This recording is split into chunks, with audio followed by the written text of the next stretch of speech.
election in the last 40 years. And we had the best midterm for governors since 1986. And another thing that we know is that voters spoke clearly about their concerns, about raising costs, the rising costs that they're in, and the need to get inflation down. There's still a lot of people hurting. They're very concerned.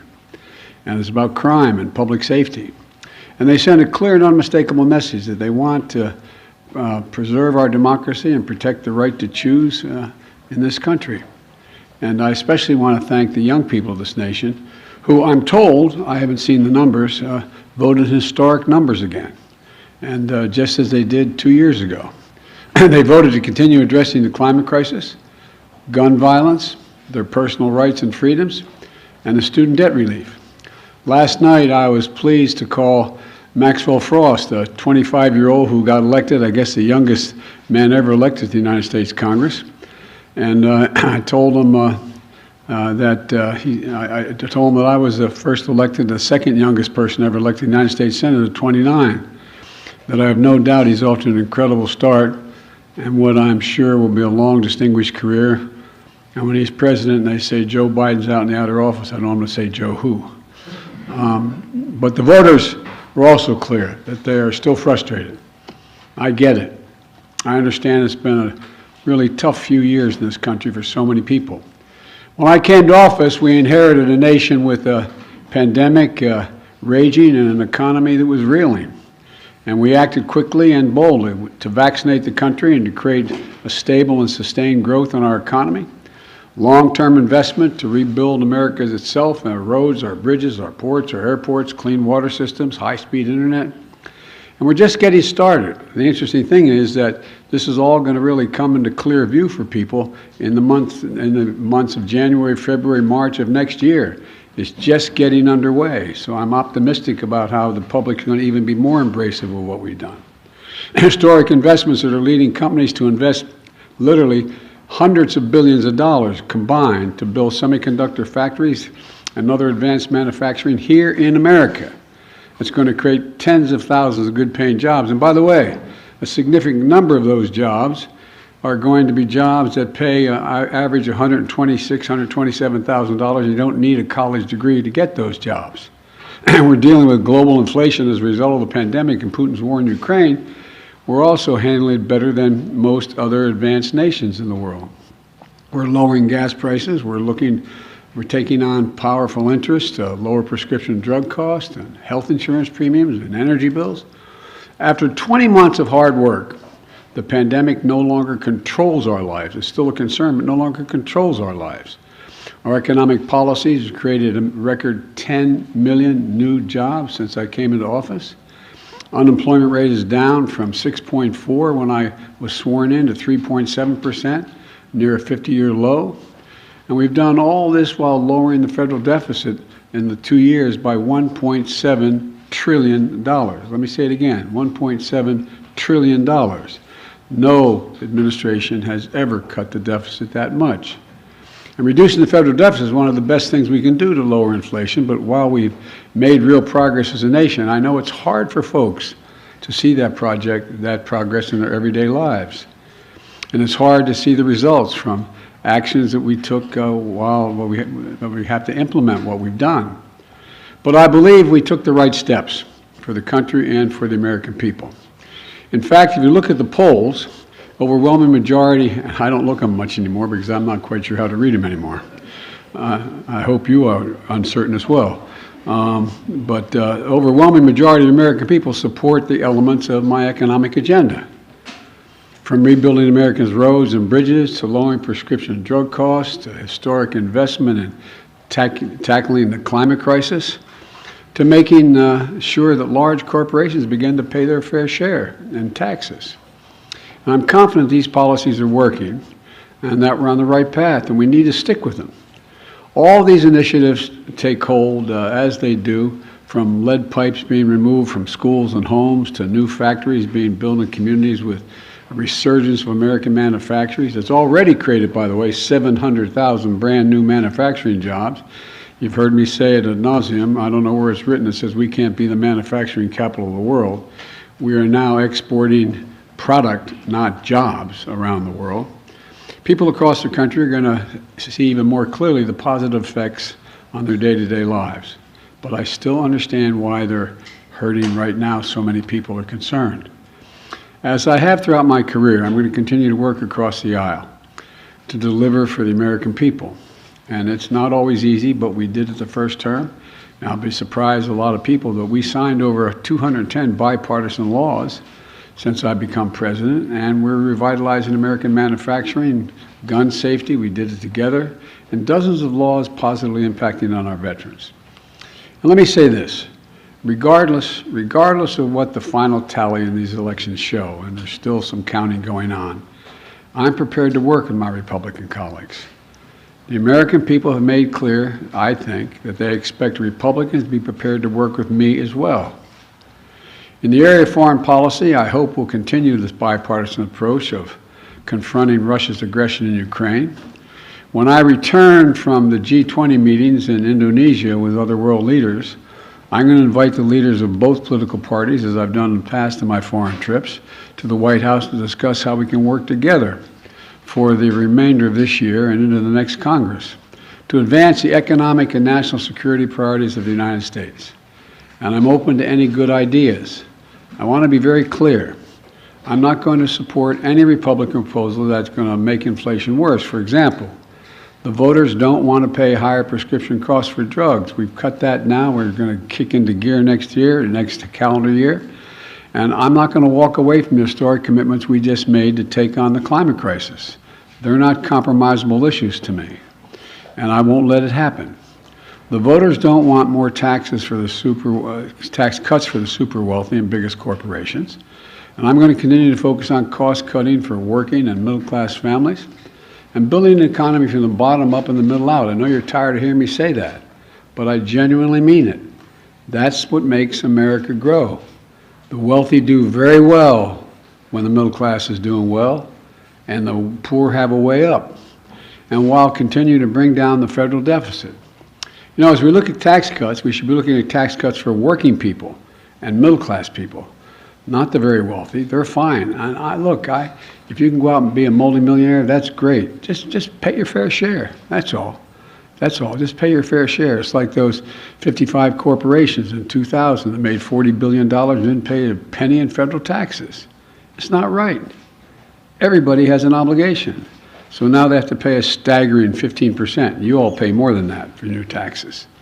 So I'm going to keep my commitment that no one earning less than $400,000 a year, and that's a lot of money where I come from, are going to see their federal taxes go up. And I want to be very clear. Under no circumstances will I support the proposal put forward by Senators Johnson and the senator from down in Florida to cut or make fundamental changes in Social Security and Medicare. That's not on the table. I will not do that. I will veto any attempt to pass a national ban on abortion, but I'm ready to compromise with Republicans where it makes sense on many other issues. And I'll always put the needs and interests of the American people first. So let me close with this. On this election season, the American people made it clear. They don't want every day going forward to be a constant political battle. There's too much of that going on. And there's too much that we have to do. The future of America is too promising to be trapped in an endless political warfare. And I really mean it. You've heard me say it time and again for the last 20 months or so. I am so optimistic about the prospects for America. We need to be looking to the future, not fixated on the past. And that future is bright as can be. We're the only nation in the world that's come out of every crisis stronger than we went into the crisis. And that's a fact. I mean, literally mean that. We've come out stronger than we've gone in. And I've never been more optimistic about America's future than I am today. You know, particularly because of all those young people I talked about, 18 to 30. They're showing up. They're the best educated generation in American history. They're the least prejudiced generation in American history, the most engaged generation in American history, and the most involved. Look, after a long campaign season, I still believe what I always have. This is a great nation, and we're a great people. And it's never been a good bet to bet against America. Never been a good bet to bet against America. There's nothing Nothing beyond our capacity if we work together. We just need to remember who the hell we are. We're the United States of America. The United States of America. There's nothing beyond our capacity. And I'm pretty well convinced that we're going to be able to get a lot done. Now, I've been given a list of 10 people that I'm supposed to call on, and you're all supposed to ask me one question, but I'm sure you'll ask me more. And so let me start off with a list I've been given. Zeke Miller, Associated Press. Thank you, Mr. President. I have 2 questions for you. First, as you mentioned, How come we never hold you guys the same standard you hold us to? But anyway, go ahead. I'm teasing. You mentioned that Americans are frustrated, and in fact, 75% of voters say the country is heading into the wrong direction. Despite the results of last night, what in the next 2 years do you intend to do differently to change people's opinion of the direction of the country, particularly as you contemplate a run for president in 2024? Nothing, because they're just finding out what we're doing. The more they know about what we're doing, the more support there is. Do you know anybody who wants us to get rid of the change we made on prescription drug prices and raise prices again? Do you know anybody who wants us to walk away from building those roads and bridges and the internet and so on? I don't know any. I think that the problem is the major piece of legislation we passed, and some of it bipartisan, takes time to be recognized. For example, you got over $1 trillion worth of infrastructure money, but not that many spades have been put in the ground. It's taking time. For example, I was on the phone congratulating a Californian recently, and then someone up in Scranton, Pennsylvania, the congressman who got elected. He said, "Can you help us make sure we're able to have high-speed rail service from Scranton to New York City?" I said, "Yeah, we can. We can. First of all, it'll make it a lot easier, take a lot of vehicles off the road, and we have more money in the pot now, already out there, we voted for, than the entire money we spent on Amtrak to begin with." And it's the same way. For example, I talked about through the campaign that we're going to limit the cost of insulin for seniors to $35 a month instead of $400 a month. Well, it doesn't take effect till next year. So there's a lot of things that are just starting to kick in. And the same way with what we've done in terms of the environmental stuff. It takes time to get it moving. So I'm not going to change. As a matter of fact, you know, there's some things I want to change and add to. For example, we had passed the most bipartisan, we passed the most extensive gun legislation, rational gun policy in 30 years. But we didn't ban assault weapons. I'm going to ban assault weapons. They're going to try like the devil. So I'm not going to change the direction. I said I ran for 3 reasons. I'm going to continue to stay where I am, and I know I fully understand the legitimate concern that what I'm saying is wrong, okay? One is that I said we're going to restore the soul of the country, begin to treat each other with decency, honor, and integrity. And it's starting to happen. People are, the conversations are becoming more normal, becoming more, how can I say it, decent. Second thing I said was I want to build a country from the middle out, the bottom up, and that way everybody does fine. I'm tired of trickle down. Not a whole lot trickles down when you trickle down to hardworking folks. And the third thing I know is still very hard. I'm going to do everything in my power to see to unite the country. It's hard to sustain yourself as a leading democracy in the world if you can't generate some unity. So I'm not going to change anything in any fundamental way.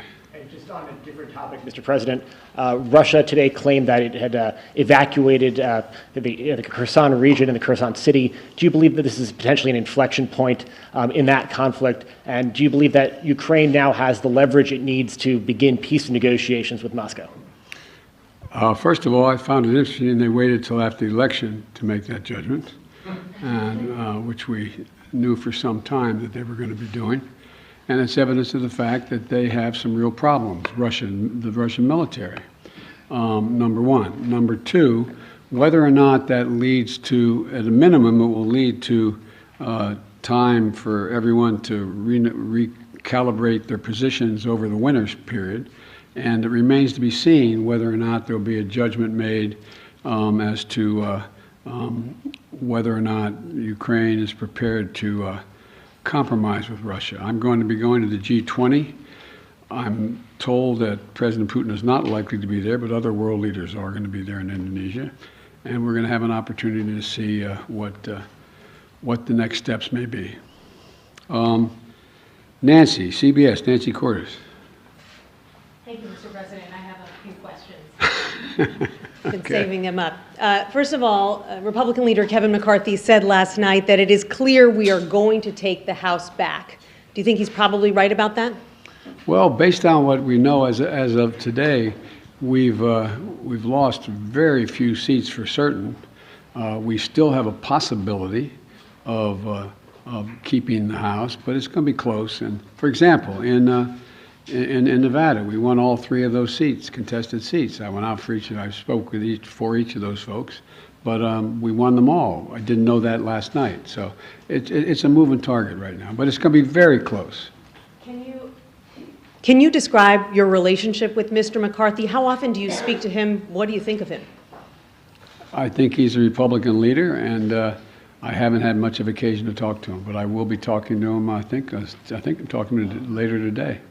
When it comes to your legislative agenda, when you were vice president, your legislative agenda basically ran into a brick wall 2 years in when Republicans took control of the House, and that lasted for the rest of the Obama presidency. Is there any way for you to prevent that same fate from happening this time around? Yes. If Republicans take control of the House? Yes, because it's going to be much closer if they take control. They can't, look, the predictions were, and again, I'm not being critical of anybody who made the predictions. I got it, okay? This is supposed to be a red wave. You were talking about us losing 30 to 50 seats, and this was going to, nowhere near, that's not going to happen. And so there's always enough people on the other team, whether it's Democrat or Republican, that the opposite party can make an appeal to and maybe pick them off to get the help. And so it remains to be seen. But look, I doubt whether or not, for example, all the talk, I'd ask I don't expect you to answer, but the rhetorical question, do you think that, Senator Johnson is going to move to cut Medicare and Social Security? And if he does, how many Republicans are going to vote for it? So it depends. And then my final question. Republicans have made it clear that if they do take control of the House, that they want to launch a raft of investigations on day one into your handling of Afghanistan, the border.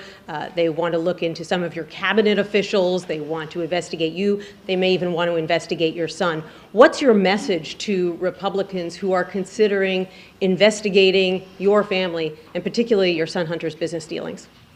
Lots of luck in your senior year, as my coach used to say. Look, I think the American public want us to move on and get things done for them.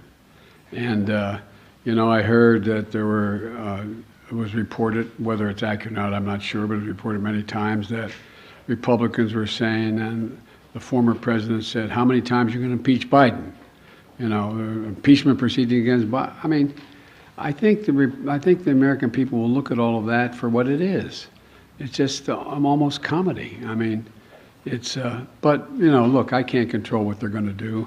All I can do is continue to try to make life better for the American people.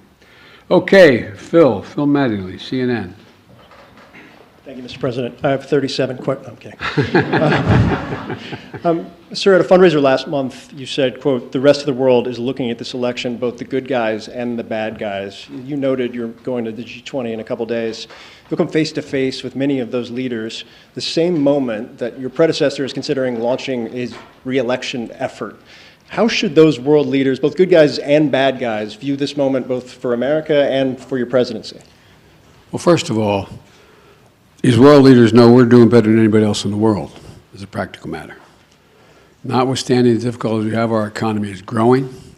You saw the last report, we're still growing at 2.6%. We're creating jobs, we're still in a solid position, and there's not many other countries in the world that are in that position. And I promise you, from the telephone calls I still have and from the meetings I have with other heads of state, they're looking to the United States and saying, how are you doing it? What are you doing? What can we do together? So I think that the vast majority of my colleagues, at least those colleagues who are NATO members, European Union, Japan, South Korea, et cetera, I think they're looking to cooperate and wanting to know how how we can help one another. And what was the other question? Oh, I'm sorry. No.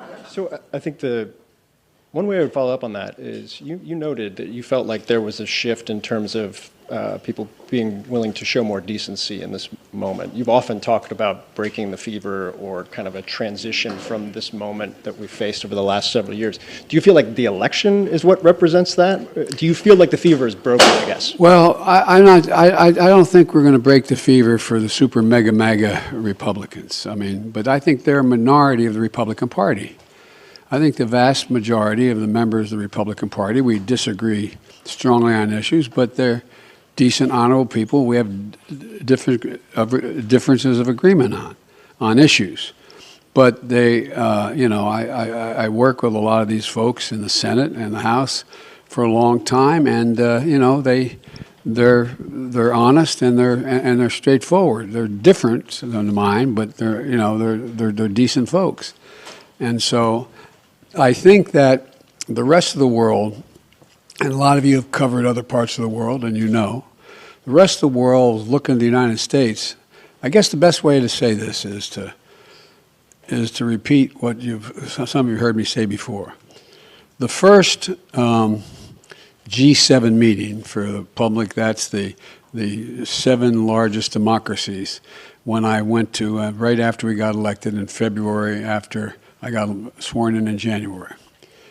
And I sat down at a round table with the 6 other world leaders from the European Union and Canada, et cetera, and said, America's back. And one of them turned to me and said, for how long? For how long? It was a deadly earnest question. For how long? And I looked at them, and then another one went on to say, and I'm not going to name them, went on to say, what would you say, Joe, if in fact we went to bed tonight here in England, woke up the next morning and found out that thousands of people had stormed the Parliament of Great Britain, gone down the hall, broken down the doors, 2 cops ended up dying, a number of people injured, and they tried to stop the confirmation of an election. It's not the same situation, obviously, as we have. And he said, what would you think? And I asked a rhetorical question, what would you all think? You'd think England was really in trouble. You'd think democracy was on the edge if that happened in Great Britain. And so that's the way people were looking at us, like, when's this going to stop? Nothing like this has happened since the Civil War. I don't want to exaggerate, but literally, nothing like this has happened since the Civil War.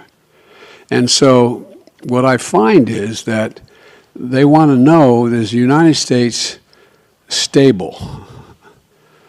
Do we know what we're about? Are we the same democracy we've always been? Because, look, the rest of the world looks to us. I don't mean that we're always right. But if the United States tomorrow were to, quote, withdraw from the world, a lot of things would change around the world. A whole lot would change. And so they're very concerned that we are still the open democracy we've been, and that we have rules and the institutions matter. And that's the context in which I think that they're looking at, are we back to a place where we are going to accept decisions made by the court, by the Congress, by the government, et cetera? So the entire genesis of that G7 conversation was tied to your predecessor, who is about to launch another campaign. So how do you reassure them, if that is the reason for their questioning, that the former president will not return, or that his political movement, which is still very strong, will not once again take power in the United States? Well, we just have to demonstrate that he will not take power if he does run, making sure he, under legitimate efforts of our Constitution, does not become the next president again. Steve Holland. Thank you, sir. How do you interpret last night's results in terms of deciding whether you want to seek another term? Is it now more likely that you will run? And what's going to be your timeline for consideration? Well, first of all, Jill and I have, and by the way, it's my wife Jill, who's held a lot more popular than I am in the Democratic Party, too. But at any rate, all kidding aside, our intention is to run again. That's been our intention, regardless of what the outcome of this election was. The fact that we won, I didn't run, the fact that the Democratic Party outperformed anything anyone expected and did better than any off-year presidency since John Kennedy is one that gives everybody like, whew, sigh of relief that the mega Republicans are not taking over the government again, et cetera. And so my judgment of running when I announce, my intention is that I run again, but I'm a great respecter of fate, and this is ultimately a family decision. I think everybody wants me to run, but we're going to have discussions about it. And I don't feel in any hurry one way or another to make that judgment, today, tomorrow, or whenever, no matter what my predecessor does. Early next year, or what's your thinking? My guess is, I hope Jill and I get a little time to actually sneak away for a week around between Christmas and Thanksgiving. And my guess is it'll be early next year we make that judgment. But it's my plan to do it now. Okay, I'm sorry. Karen Travers of ABC Radio. Thank you, Mr. President. WNBA star Brittany Griner today was moved to a Russian penal colony to serve out her 9-year sentence. Do you have an update right now on her condition? What do you know about that? And does this mark a new phase in negotiations with the Russians to secure her release? Can the U.S. now fully engage in talks on a prisoner swap? Well, we've been engaging on a regular basis. I've been spending a fair amount of time with her wife about what's going on with her. And my hope is that now that the election is over, that Mr. Putin will be able to discuss with us and be willing to talk more seriously about prisoner exchange. That is my intention. My intention is to get her home. And we've had a number of discussions so far. And I'm hopeful that now that our election is over, there's a willingness to negotiate more specifically with us. Thank you. And if I can, your press secretary had said that the U.S. government has continued to follow up on that significant offer, but also had proposed alternative potential ways forward with the Russians. Can you tell us what those alternative ways forward are and how Russia has responded to those? Yes, I can, but I won't. Okay, I can't. It would not be a wise thing to do in order to see if they would move forward. But it is I'm telling you, I am determined to get her home and get her home safely, along with others, I might add. April Ryan. Of the GRIO. Of the GRIO, excuse me, I beg your pardon. Thank you, sir. I got it right last time we did this. Yes, you did. Yes, you did. Mr. President, I have a couple of questions on several issues. One, the Supreme Court. As you know, the Supreme Court has before it the issue of college admissions and affirmative action. What can and are you planning in case of a rollback that is expected? There are legal analysts that say that there will be drastic implications, there are tentacles from this, and they even say that this could impact Brown v. Board, the decision from Brown v. Board. Well, first of all, I asked our Justice Department to defend the present policy before the Supreme Court. And like a lot of pundits, I'm not prepared to believe that the Supreme Court is going to overrule the existing decision. That's far from certain, and I don't believe that. But number one, what I did to try to change it is object to it before the Supreme Court of the United States, our administration.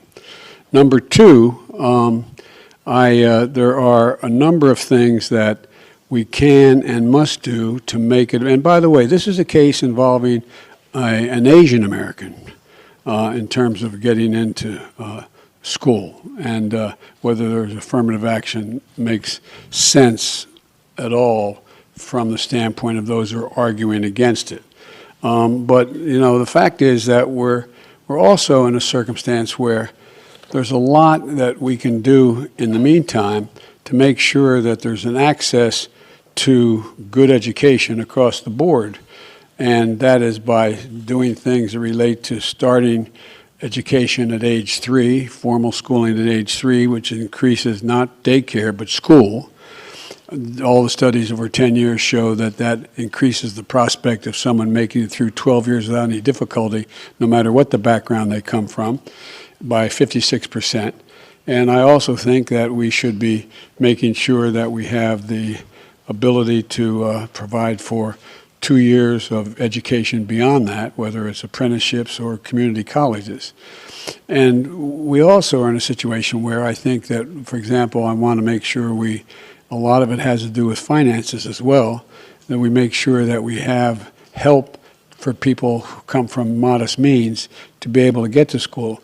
You know, the cost of college education has increased fourfold. And it used to be that a Pell Grant would cover something like 70% of the college tuition. Now it covers significantly less than that. So I want to increase the Pell Grants as well. But let's see what the Supreme Court decides. And I am hopeful, and our team and the lawyers that argued for us are not nearly as certain as the people you quoted as saying it's going to be overruled. Next question, sir. The issue is inflation. The GRIO and KFF conducted a study of black voters that said inflation was the #1 issue, and we saw it in this midterm election. What can you promise concretely in these next 2 years that will help turn the pocketbook for the better in the midst of staving off a recession? Well, a number of things. First of all, black unemployment is almost cut in half under my administration just since I began. More black businesses have opened up, small businesses, than ever before. We're now in a situation where we're providing, through the Small Business Administration, down payments for people buying homes, because most people accumulate wealth in the value of their home. Most middle-class families are like mine. My dad bought a home, didn't have it, just scraped together to get a home. By the time he was able to retire, he had built up equity in the home. That's how most people do that. But what I can't do is I can't guarantee that we're going to be able to get rid of inflation, but I do think we can. We've already brought down the price of gasoline about $1.20 a gallon across the board, and I think that the oil companies are really doing the nation a real disservice. Six of them made over $100 billion in the last quarter in profit. $100 billion. In the past, if they had done the two things that they have done before, one, invest in more refineries and producing more product, and or passing on the rebates to the gas stations. They sell the oil at a cheaper rate than they are selling it now, not taking advantage, and that lowers the price of the total gallon of gas because that gets passed on. So there's a whole lot of things that we can do that are difficult to do, but we're going to continue to push to do them. And the other thing is that one of the things that makes a gigantic difference is what are the costs that exist in the average family and average black community. One, prescription drug cost. Well, we're driving those down precipitously beginning next year. And, I'll bet a lot of people in the African American and Caucasian community that need to take insulin for diabetes. Well, we're going to be reducing that cost. They're not going to pay more than $35 for the insulin instead of average of $400. And I can go down the list of the things that my dad used to say it a different way. At the end of the month, the things you have to pay for, from your mortgage to food on the table to gasoline in the automobile, do you have enough money to do it? And when it's done, do you have anything left over? And medical bills are a big piece of that, particularly in the African American community and the poorer communities. They need help. And so we're driving down all of those costs, and we've already passed the legislation to do that. It's just taking effect. So there's a lot of things we can do to affect the things that people need on a monthly basis to reduce their inflation, their cost of living.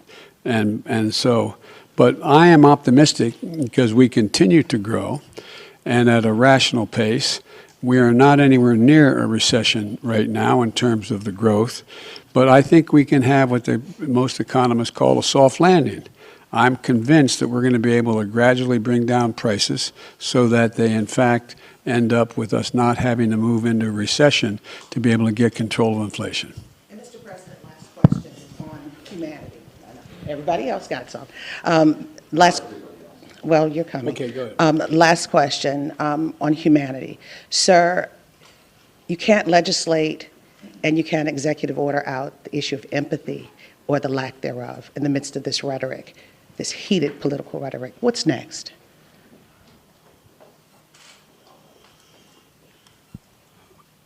Part of what I think leadership requires, and I hope I meet the standard, is letting people know you understand their problem. Again, my dad used to have an expression. He said, I don't expect the government to solve my problems, but I expect them at least know what they are, understand them. And like a lot of you, we've been very fortunate as a family, but we've also been through a lot of fairly tough times. And I've had the great advantage of having a family to get through them. When my first wife and daughter were killed when a tractor trailer broadsided them and killed my wife and killed my first wife and killed my daughter, and my two boys were expected to die. It took the jaws of life 3 hours to get them out there on top of their dead mother and dead sister. I understand what that pain's like.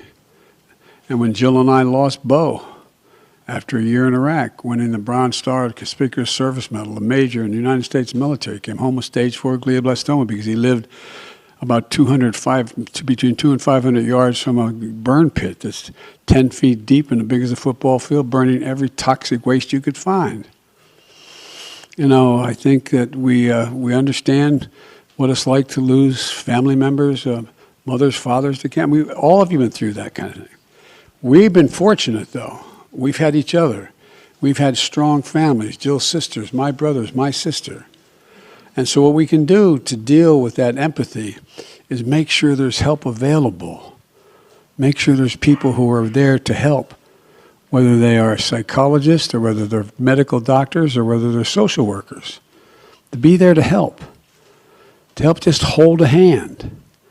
And for example, we can do an awful lot for a lot of families, the families you're talking about, if we reinstate this child tax credit. It cut child poverty by 40% when it was in place. I couldn't get it passed the second time around. So there's a lot we can do. And the empathy is not just talking about it, it's communicating to people you genuinely understand. And I hope a lot of people don't understand because I don't want people having to know the pain. But the second piece of that is let them know that you are there to help. You're there to help. And one of the things I've talked with Vivek Murthy about, and a lot of you have written about it, and you've written it well about it, is the need for mental health care in America. You know, when we got elected, there were something like, 2, 3, 5 million people who gotten their COVID shots. Well, in the meantime, I got over 220 million people, all 3 shots. But in the meantime, what happened? We lost over 1 million dead. 1 million dead. I read one study that for those 1 million people, they had 9 people who were each one had averaged 9 people close to them. A relative, someone they're married to, a child, someone close. The impact has been profound. Think of all the people, think of all your children and your grandchildren who didn't have that senior prom, who didn't have that graduation party, who didn't have all the things we had that we took for granted, that impact on their psyche. So there's a lot we have to do. And empathy reflects itself not just in what a person demonstrates they understand, of knowing what people need and helping to make it happen. And we're trying to do that. And a lot of Republicans trying to do it too. I don't mean this is a partisan thing. A lot of people are trying to do it because they know we got a problem. Okay, excuse me. These 10 questions are really going quickly.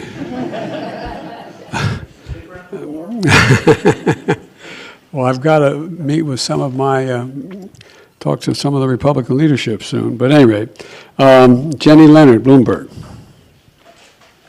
Thank you, Mr. President. Two questions. One, shifting back to your trip to Asia. When you meet with President Xi Jinping of China, will you tell him that you're committed to defending Taiwan militarily? And what are you hoping to get out of this meeting that will make it a success? Are you willing to make any concessions to him? Well, look, I'm not willing to make any fundamental concessions because what I've told him in the beginning, and this is I've spent over 78, I think they told me, hours with him so far, 67 in person when I was vice president. President Obama knew he couldn't spend time with the vice president of another country, so I traveled 17,000 miles with him in China and around in the United States. I've met with him many times. And I've told him, I'm looking for competition, not conflict. And so what I want to do with him when we talk is lay out what kind of each of our red lines are, understand what he believes to be in the critical national interests of China, what I know to be the critical interests of the United States, and determine whether or not they conflict with one another. And if they do, how to resolve it and how to work it out. And so, and Taiwan doctrine has not changed at all from the very beginning. So I'm sure we'll discuss China, Taiwan, and I'm sure we'll discuss a number of other issues, including fair trade and relationships relating to his relationship with other countries in the region. And so anyway, so there's a lot we're going to have to discuss. You want another question? Yes, Everybody else got one? You didn't Two or say three? if you will tell Xi Jinping personally that you are committed to defending Taiwan. I'm going to have that conversation with him. That wasn't my second one. Sorry. Sorry, I actually have an unrelated question too. Mr. President, do you think Elon Musk is a threat to U.S. national security, and should the U.S. and with the tools you have investigate his joint acquisition of Twitter with foreign governments, which include the Saudis?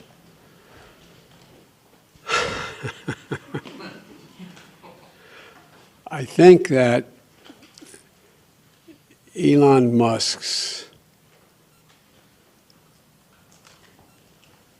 cooperation and/or technical relationships with other countries is worthy of being looked at.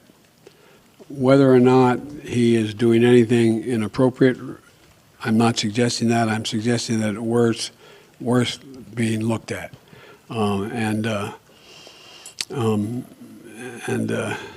But that's all I'll say. There's a lot of ways. All right. Kristen Welker. Thank you so much, Mr. President. I appreciate it. I want to follow up with you on working with Republicans. Leader McCarthy again suggested that he is not prepared to write what he has called a blank check to Ukraine, and yet you expressed optimism that funding for Ukraine would continue, that the policies toward Ukraine would continue. Why should the people of Ukraine and this country have confidence in that, given the comments by Leader McCarthy? And just to follow up with you on your comments to Zeke, you said you don't need to do anything differently. If Republicans control the House, don't you need to recalibrate to some extent to try to work across the aisle with a Republican-led House? Well, let me put it this way. What I meant was I don't have to change any of the policies I've already passed. That's what they said they want to go after. And so what I have is a simple proposition. I have a pen that can veto. Okay? So that's what I mean. I don't have to recalibrate whether or not I'm going to continue to, fund we're going to continue to fund the infrastructure bill, or we're going to continue to fund the environment, et cetera. We have to, I think there is a growing pressure on the part of the American people, expecting both parties and all elements of both parties to work out their substantive differences and not just, I'm not going to do that because it would benefit that party. Just making it personal. So and you know, it remains to be seen what the makeup of the House will be. But I'm hopeful that Kevin and I can work out modus vivendi as to how we'll proceed with one another. Will aid to Ukraine continue uninterrupted? That is my expectation. And by the way, we've not given Ukraine a blank check. There's a lot of things that Ukraine wants we didn't do. For example, I was asked very much whether we'd provide American aircraft to guarantee the skies over Ukraine. I said, no, we're not going to do that. We're not going to get into a third world war taking on Russian aircraft and directly engage. But would we provide them with all the rational ability to defend themselves? Yes. We try those HIMARS. Well, the HIMARS, there's two kinds of, what in the average person's parlance, rockets you can drop in those. One that goes over 600 miles and one that goes about 160 miles. We didn't give them any ones that go to 600 miles because I'm not looking for them to start bombing Russian territory. And so we want to make sure that there's a relationship that they're able to defend themselves and take on what is purely the ugliest aggression that's occurred since World War II on a massive scale on the part of Putin within Ukraine. And there's so much at stake. So I would be surprised if Leader McCarthy even has a majority of his Republican colleagues who say they're not going to fund the legitimate defensive needs of Ukraine. And just a quick one. Obviously, a lot of attention on 2024 now that the votes have been cast in the midterms. 2/3 of Americans in exit polls say that they don't think you should run for re-election. What is your message to them, and how does that factor into your final decision about whether or not to run for re-election? It doesn't. What's your message to them? To those 2/3 of Americans? Watch me. Okay, one more. Very quickly. We saw Governor Ron DeSantis with a resounding victory in Florida last night. Who do you think would be the tougher competitor, Ron DeSantis or former President Trump, and how is that factoring into your decision? It'll be fun watching them take on each other. All right, David Sanger. Thank you, Mr. President. I also have a question for you about China, but before I do, I just wanted to follow up on something you said earlier. When you said it remains to be seen whether the Ukraine government is prepared to compromise with Russia. Previously, you've told us the only thing for the Russians to do is get completely out of Ukraine, go back to the lines that existed prior to February 24. Are you suggesting with the word compromise that you think that there is room for territorial compromise now? No, I'm not. See, that's up to the Ukrainians. Nothing about Ukraine without Ukraine. So what kind of compromise do you have in mind? I didn't have any in mind. You have asked the question whether or not, if I recall, whether or not what would happen if, in fact, after this, I think the context is that whether or not they're pulling back from Fallujah and from the Kherson, the city of Kherson, and they're coming back across the river to the eastern side of the river, the Russian forces. And I said, what's going to happen is they're going to both lick their wounds, decide what they're going to do over the winter, and decide whether or not they're going to compromise. That's what's going to happen, whether or not. I don't know what they're going to do. But I do know one thing, we're not going to tell them what they have to do. You were asked before about your meeting with President Xi. At this point, the Chinese government, by the estimate of the Pentagon, is getting ready to bring their force of nuclear weapons up to over 1,000 weapons, significant increase from what they've had for many decades.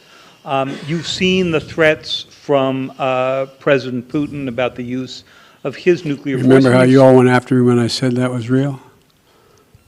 And what in your view happened? Do you think he backed off because of that? No, no, I'm just saying, I just found it interesting that Biden's being Biden's being an extremist. And it turns out you all are writing about it now. Kind of fascinating.